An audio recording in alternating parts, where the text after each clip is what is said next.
এই সমাজের কিছু লোক স্বামী স্ত্রীর মধ্যে সামান্য মনোমালিন্য হলেই দ্বিতীয় বিয়ের জন্য উস্কানিমূলক কথা বলে থাকে। এই বিষয়ে যদি কিছু বলতেন। হ্যাঁ ভাই, খুব গুরুত্বপূর্ণ প্রশ্ন। স্বামী স্ত্রীর মধ্যে কিছু হলে কিছু লোক আছে মাঝখান থেকে আইসা উস্কানি দিবে। এই উস্কানি দিয়া দিয়া সংসারগুলো ভাঙার জন্য চেষ্টা করে। কিছু লোক আছে নিজেদেরকে নারীদের পক্ষের, নারীদের হিতাকাঙ্ক্ষী এরকম প্রমাণ করার চেষ্টা করে। কিছু হলেই ফুসলাবে, মহিলারে ফুসলাবে, আরে রাখ, নিজের পায়ে নিজে দাঁড়া। স্বামীরে ফুসলাবে, আরে একটা গেলে 10টা আসবে। এইরকম উস্কানি দেওয়া মানুষগুলোকে আমি বলি মানুষরূপী শয়তান, মানুষরূপী ইবলিস। ইবলিস তার উপরে ভর করেছে, বা এটা ইবলিস মানুষের রূপ ধরে এসেছে। অন্তত ইবলিসীয় কর্ম এটা, যে দাম্পত্য জীবনে ফাটল সৃষ্টি করার জন্য উদ্যোগ গ্রহণ করে। মহিলাকে এসে বলবে, ভাবি আপনার ভাগ্যটা আসলে খারাপ ভাবি, আল্লাহ আপনারা যে চেহারা দিছে, যে সৌন্দর্য দিছে ভাবি, আপনার রাজপুত্রের মতো ছেলে পাওয়ার কথা। আহা, ভাবি তখন ফুলে ফেটে চিন্তা করে, হায় হায়, ঠিকই তো একটা অমানুষ আমার নসিবে পড়লো। এই তাদের মধ্যে একটা দূরত্ব তৈরি হয়ে যায়। আবার ছেলেকে দেখা গেল কেউ বলল যে ভাই আপনার মতো এরকম রাজপুত্রের মতো চেহারা, মাশাআল্লাহ, কোনটা আপনার নাই, কিন্তু ভাবি আসলে আপনার কেয়ার করে না। হা ভাইরা আমার, এই জন্য নবী করিম সাল্লাল্লাহু আলাইহি সাল্লাম বলেছেন যে মহিলাদের যে গুণ বৈশিষ্ট্য, কোনো পুরুষ যেন তার বউয়ের গুণ বৈশিষ্ট্য এগুলো অন্য পুরুষের কাছে গাল গল্প না দিয়ে বেড়ায়। অনেক পুরুষ আছে এমনভাবে গল্প দেয় বউয়ের ব্যাপারে, মনে হয় যে সে সুখের মহাসমুদ্রে আছে, আসলে বাসা সারাদিন চুলাচুলি হয়। বুঝেন নাই কথা? বেকুব পুরুষ যারা, তারা এটা শুনে এবার নিজের বউর ব্যাপারে মন খারাপ করে, হায় হায়, তাহলে আমারটা কি? এর বউ বলে এত তরকারি রাঁধতে পারে, এত আইটেমে ফিটা বানাতে পারে, হান করতে পারে, তান করতে পারে, আমারটা আর কি জানে? খবরদার, এগুলো সব ইবলিস করে থাকে। আল্লাহ রাব্বুল আলামিন আপনাকে যে স্ত্রী দিয়েছেন, যে স্বামী দিয়েছেন, তার মধ্যে ভালো গুণ খোঁজার চেষ্টা করবেন। মনে রাখবেন, পৃথিবীর প্রত্যেকটা মানুষ ইউনিক, প্রত্যেকটা মানুষের মধ্যে ইউনিকনেস আছে, পৃথক কিছু বৈশিষ্ট্য আছে যেগুলো অন্যের মধ্যে নাই। অতএব আপনার স্ত্রী আপনার চরিত্র হেফাজতে সহযোগিতা করে, শুধু এই একটি কারণে আপনি স্ত্রীর কাছে শুকরগুজার থাকা উচিত। ঠিক একইভাবে একজন স্ত্রী তার স্বামীর শুকরগুজার থাকা উচিত।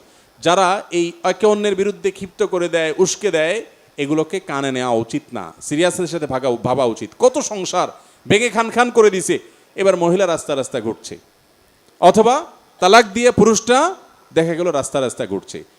বেশিরভাগ তালাক দেওয়া মানুষগুলো, আমার ব্যক্তিগত ক্ষুদ্র অবজারভেশন, যে মনে করে বিয়ে যতদিন থাকে ততদিন মনে করেন একটা অমানুষের সাথে আছে, আমি এর সাথে পৃথক হয়ে গেলে এর থেকে মনে হয় আমি সুখ শান্তি পাবো।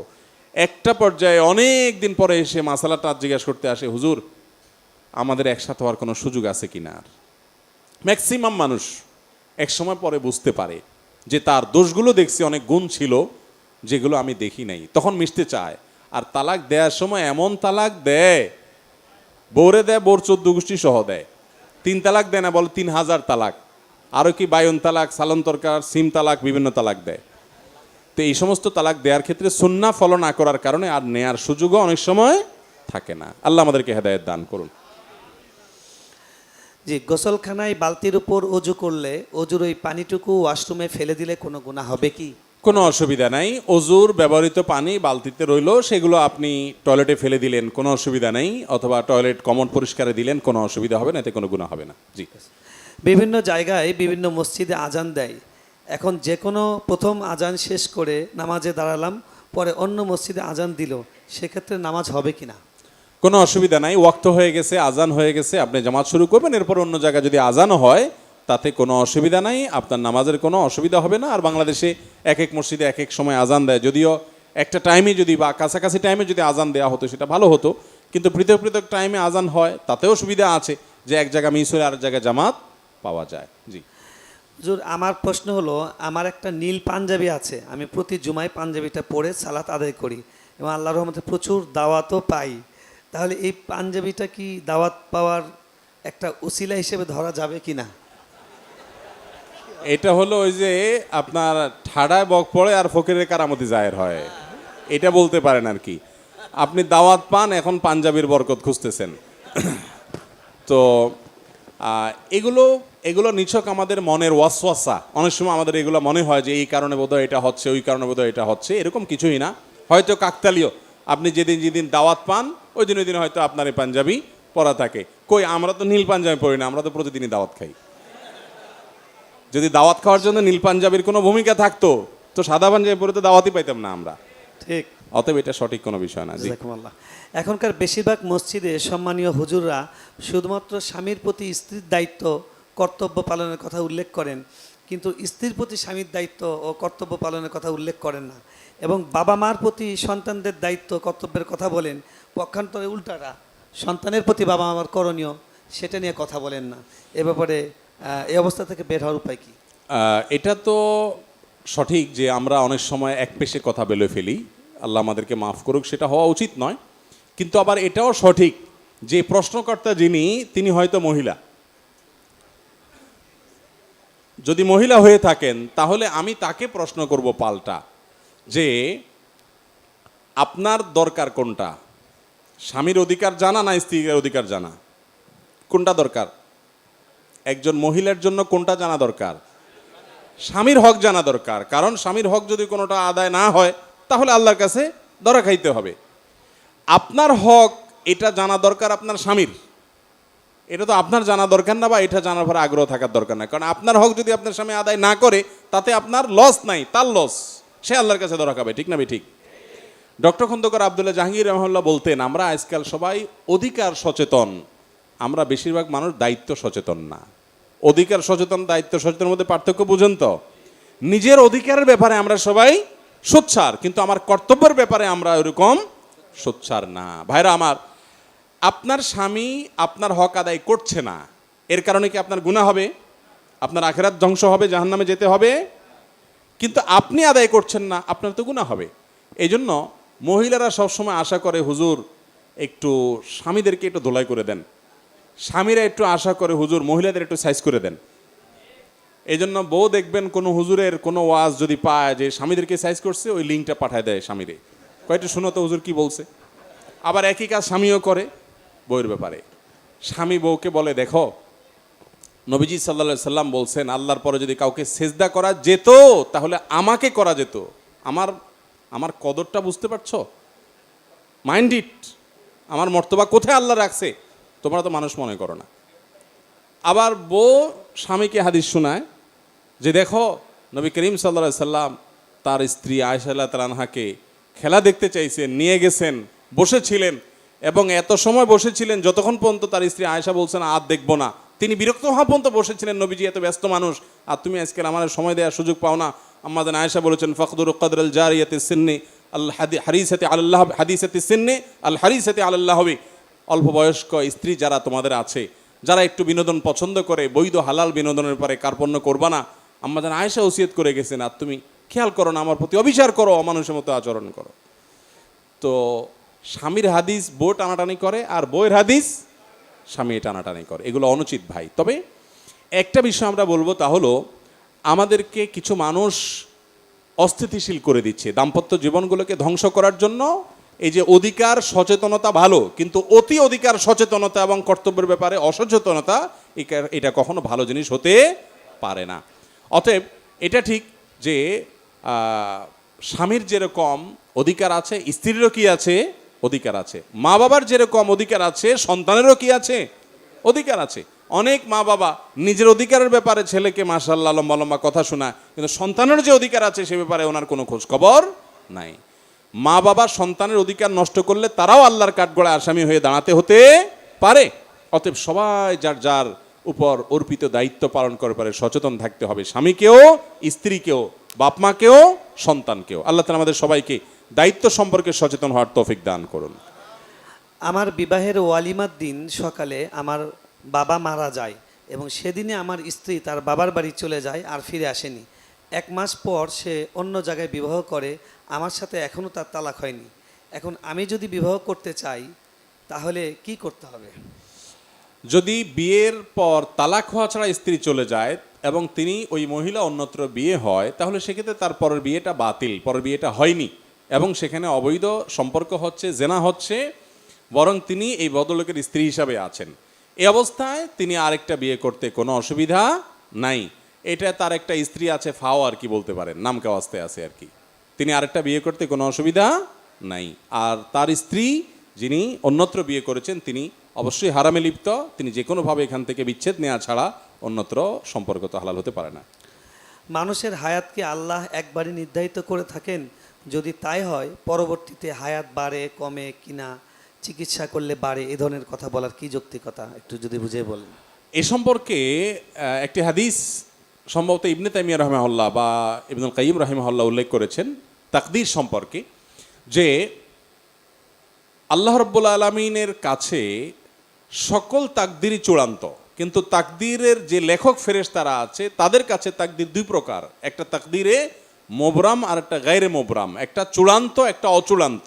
ধরুন একটা মানুষ তিনি অসুস্থ হয়েছেন বা অ্যাক্সিডেন্ট করেছেন, এখন সে যদি টাইমলি হাসপাতালে যায় ট্রিটমেন্ট করে তাহলে সে এই পরিমাণ হায়াত পাবে, এটা হলো ঝুলন্ত মুআল্লাক বলতে পারেন।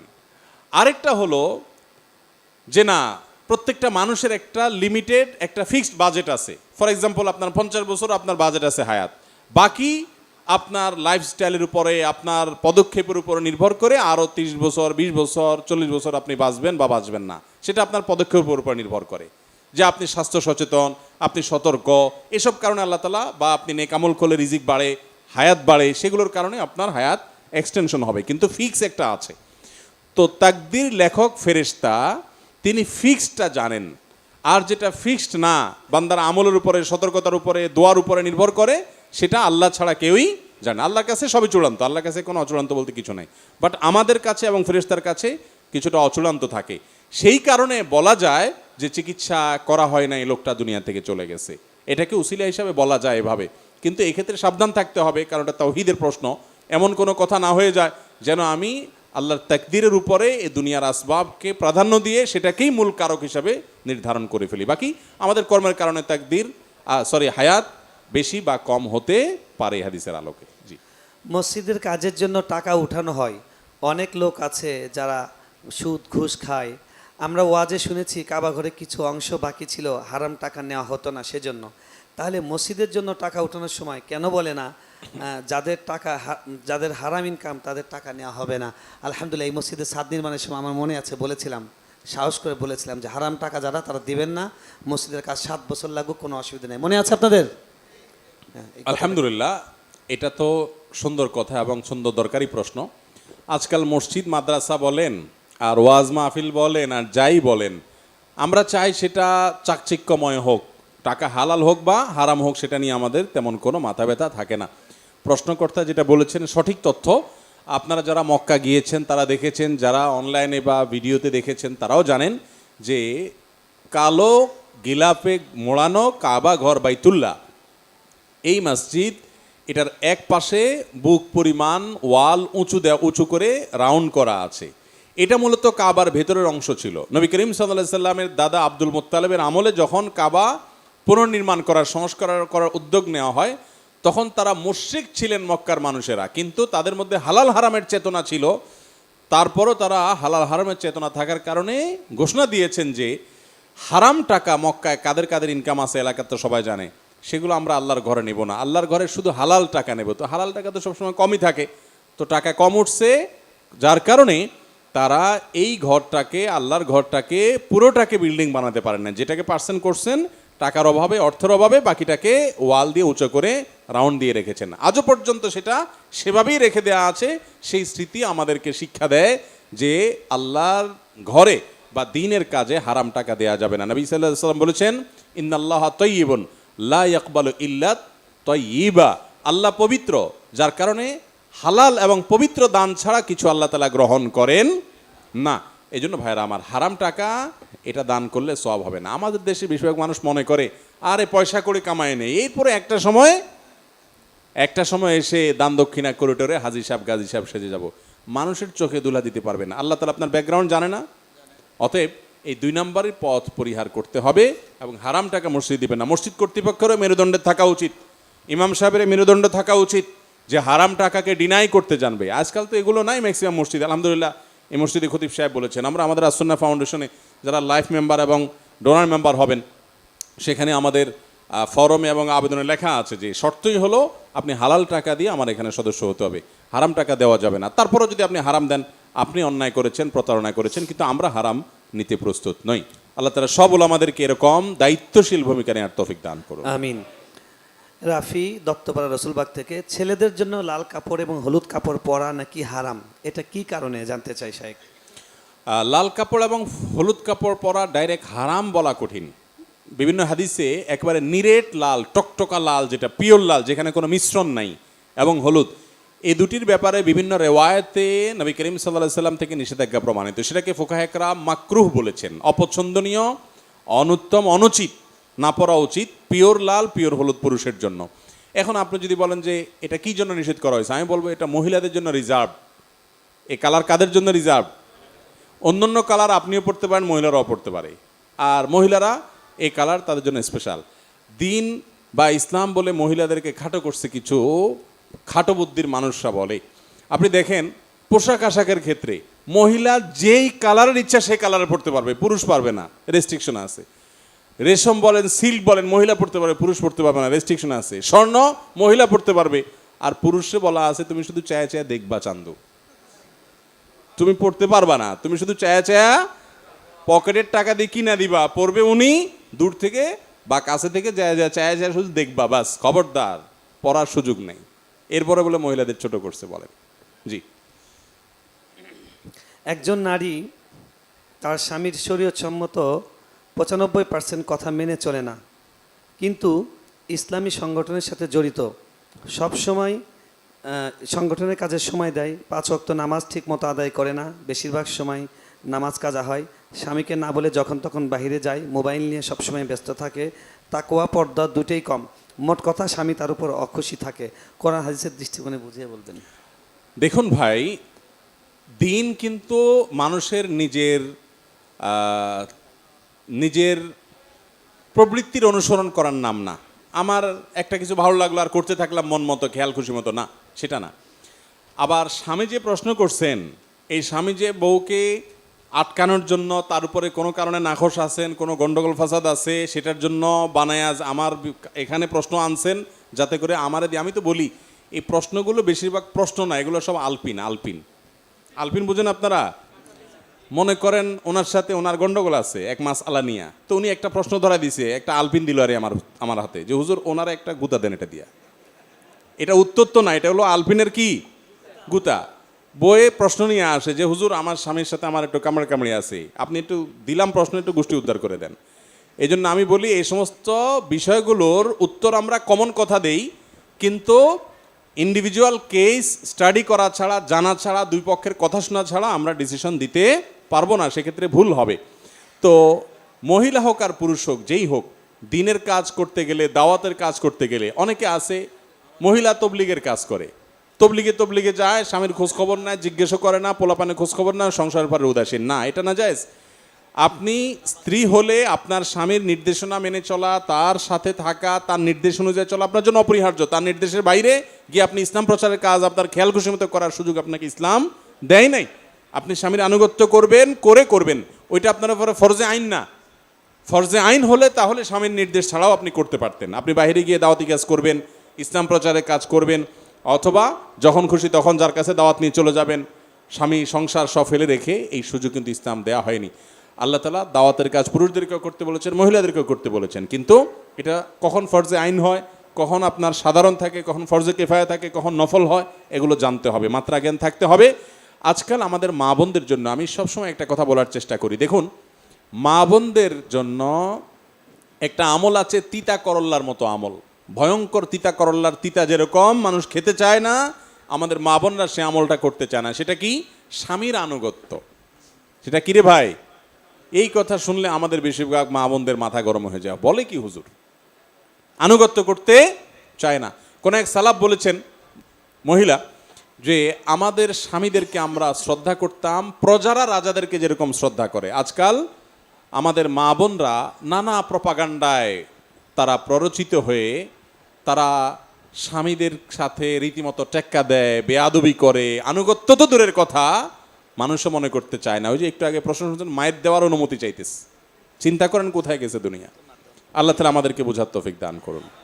ব্যবসা করা সুন্নত আমরা জানি, কিন্তু ব্যবসাতে মিথ্যা কথা বলা কি ঠিক? ব্যবসা করা সুন্নাত এবং ভালো কাজ, বেশি